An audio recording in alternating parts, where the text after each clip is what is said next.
Break the board sports. It's your boy RJ Cash breaking down all the stats and trends to help you with your handicap. Last night, great night.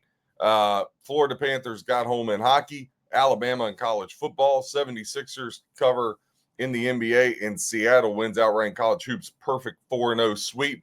I'll take it. Going to break down two games. Going to break down Ohio State and North Carolina in Atlanta, Georgia, and going to break down Pitino returning to Kentucky to face his old player, Mark Pope, and the guy he lobbied to get the job. Let's hop into the first one, though. Again, click that like, hit subscribe. North Carolina is a 5-point favorite versus Ohio State at Atlanta. Now, this totals 156.5. 74% ticket count equaling 22% of the handle to the over. Shows me average Joe's high ticket account, low dollar amount. 26% ticket count, 78% of the handle going to the under 156.5 in this one. Now, as far as that 5-point spread, 91% of ticket count equaling 93% of the money is on the 12th ranked Tar Heels. 9% ticket count, 7% of the handle is on the Ohio State Buckeyes. Now, UNC comes in averaging 80.7 points per game, as to where Ohio State is averaging 87.6, almost 7 points per game better for the Buckeyes.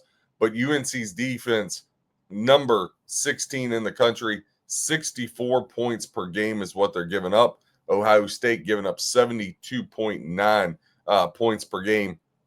Shooting, UNC can really shoot the ball. 47% on the year is what they're shooting from the field. But Ohio State has the 20th best field goal percentage in the country.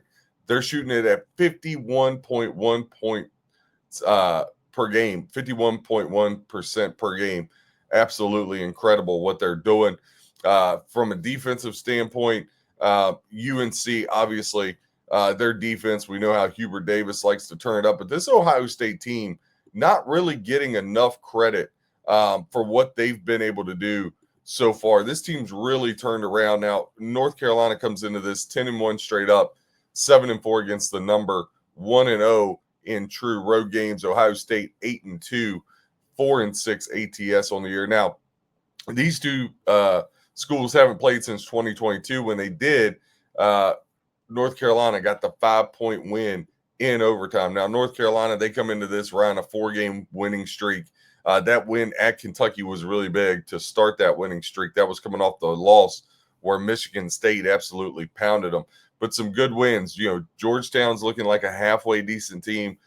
East Tennessee State, while they're a mid-major, a solid team. Ohio State, on the other hand, beat West Virginia by 1. That was a big win. Lost to Illinois by 8. But I love the way they played in that Illinois game. The one at Pittsburgh where they lost by 1, that's the one that I'm kind of like, wasn't a good loss there when you talk about that.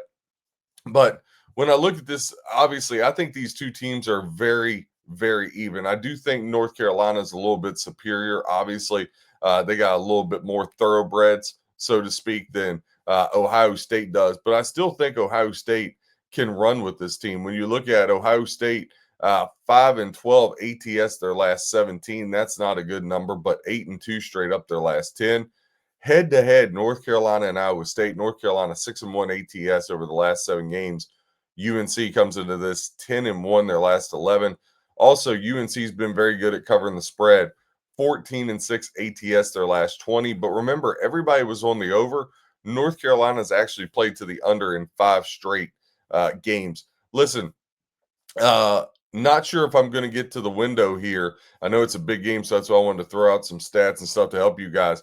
But I can absolutely tell you this with conviction. If I was going to bet the game, there's only one way to go. I would take the points with Ohio State. I think they're actually a live dog here today. So Ohio State would be the play for me. Next game on the board, and the big one wanted to talk about, let's get into Kentucky and number 22, St. John's. Rick Pitino going home. Now, he lobbied hard for Mark Pope to get the job. Mark Pope comes over from BYU. Mark Pope was on those 96, 97 Kentucky teams that were so amazing when I was growing up. St. John's is a 2.5-point favored, believe it or not. They're against Kentucky.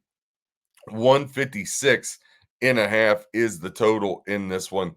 Now, as far as the total goes, 63% of ticket count equaling 31% of the handle, going to the over 156.5.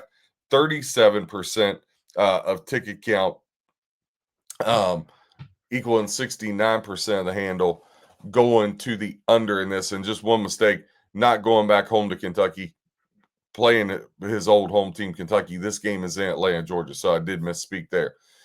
52% of bets equaling 62% of the handle is on the Johnnies. 48% of ticket count equaling 38% of the handle is on Kentucky. Now, again, this is the same site as North Carolina, Ohio State there in Atlanta, Georgia. St. John's 35th best scoring offense in the country, 87.9 points per game, but Kentucky can score it too, 84.2 points per game for Kentucky. Now, St. John's defense, I think Rick Pitino and the style he likes to play would like this to be a little bit better. Right now, they rank 167th in the country, giving up 72.3 points per game. Kentucky giving up slightly less, about 6 points per game here.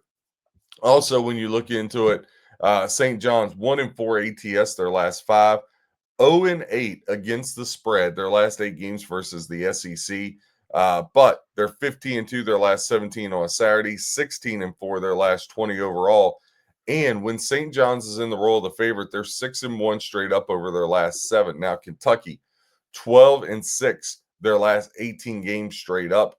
1-4 though ATS when they're the underdog. So when they're the underdog, hasn't fared well for Kentucky. 1-4 ATS. Now, a lot of unders here.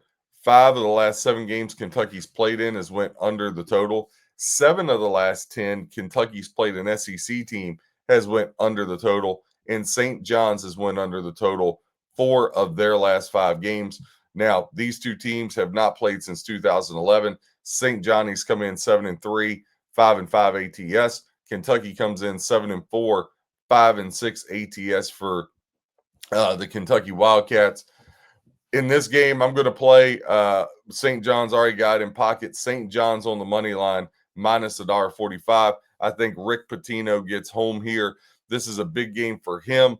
Probably the last time, good chance it's the last time he'll ever play his old team. I would have liked it much more if the game was actually in Rupp, but it's here at Atlanta, Georgia. I'll take it how I can get it. But for me, St. John's minus $1.45 is an in-pocket absolute play. And then Ohio State, +5. Don't know if I'll get there, but for me, it would be Ohio State plus the 5 or nothing there. Also, check out our Duke Texas Tech breakdown. Check out our college football playoffs. Listen, last night we had Alabama. Was a great win. We got a show on each one of the games. Check those out. Give us a like. Hit subscribe. RJ Cash, Break the Board Sports, giving you stats, trends, and information to help you with your handicap.